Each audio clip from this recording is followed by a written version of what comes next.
सुंदरवन के जंगल में एक घने आम के पेड़ पर लीलू और लीली चिड़िया ने अपना सुंदर घोंसला बनाया था।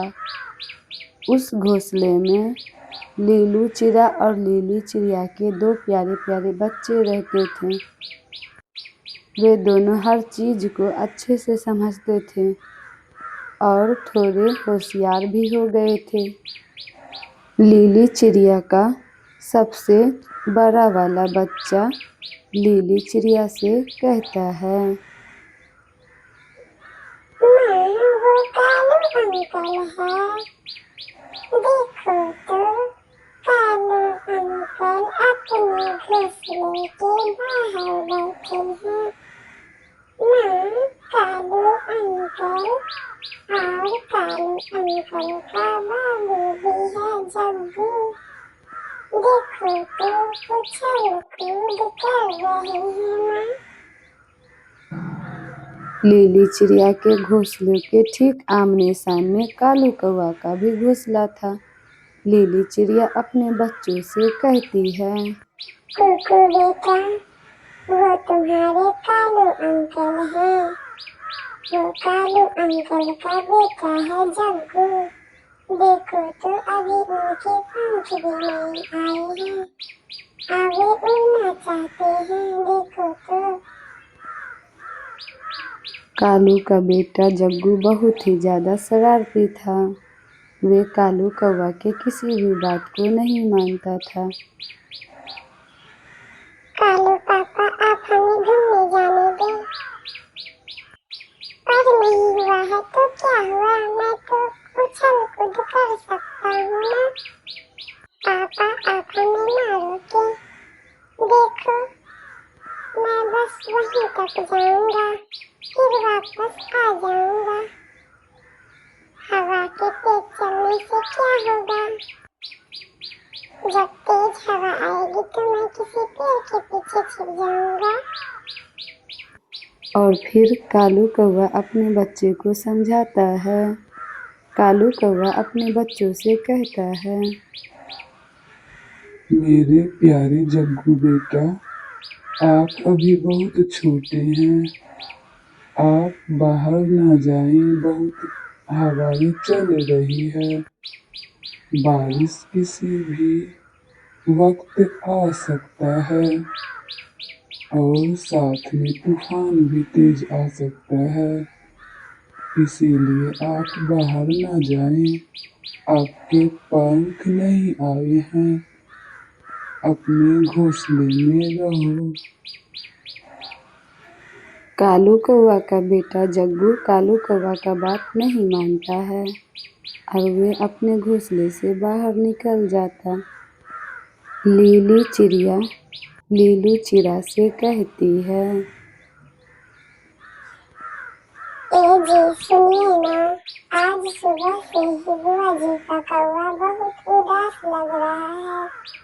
क्या बात है? लीलू और लीली दाना लेने जा ही रहे थे कि तभी बुआ जी का कौवा भागा भागा उसके घोंसले के पास आया। वह बहुत ही परेशान था और कौवा काँव काँव करते हुए लीली और लीलू से कहता है, काऊ काऊ, लीलू लीली, मेरी मदद करो। मेरा सबसे छोटा बच्चा खेलने के लिए मेरे घोंसले से बाहर निकला था और अब वह कहीं नहीं मिल रहा है। मैंने सुंदरवन के सारे जंगलों को और झाड़ियों को छान मारी, लेकिन मेरा जग्गू कहीं नहीं दिख रहा। प्लीज जल्दी से जल्दी मेरी मदद करो। कालू कौवा का ये सारी बातें सुनकर लीलू और लीली को बहुत दुख हुआ, लेकिन लीलू और लीली के बच्चे ये सारी बातें को सुन रहे थे। कुकू सारी बातें घोंसले के अंदर से सुन रहा था। वह बाहर निकलकर कालू कौवा से कहता है, कालू अंकल, आप रोइए मत। आप हमें ये बताइए कि पहली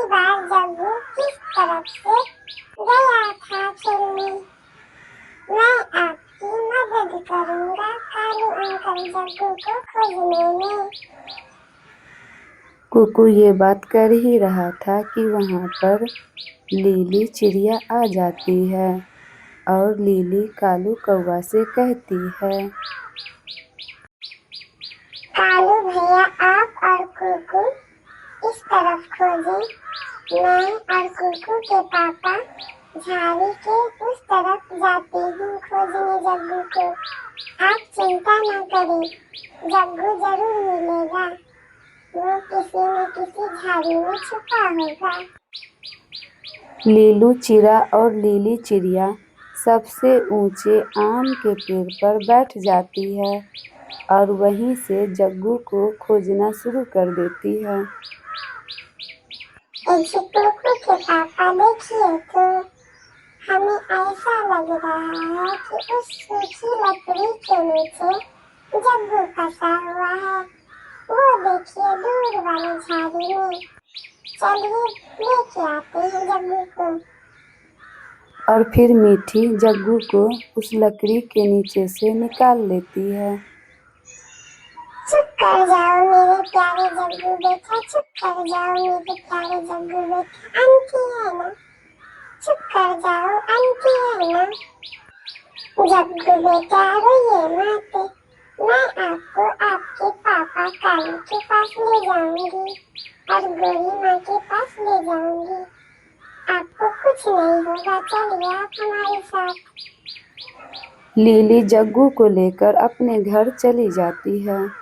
इधर कालू कौवा और कुकू खोजते खोजते जग्गू को परेशान हो जाता है, लेकिन कालू कौवा को जग्गू कहीं नहीं मिलता। कालू अंकल आप घर जाइए, पापा है ना, वो जग्गू को खोज लेंगे। जग्गू काफी डरा हुआ था। मीठी जग्गू को अपने घोंसले में सुला लेती है। जी कुकू के पापा सुनिए ना, मुझे ऐसा लगता है उस मोटी लकड़ी से जग्गू को चोट लगी है, अभी हमें तुरंत कालू भैया को बुलाना होगा। और फिर लीलू चिड़ा और लीली चिड़िया कालू कौवा को बुला लेती है।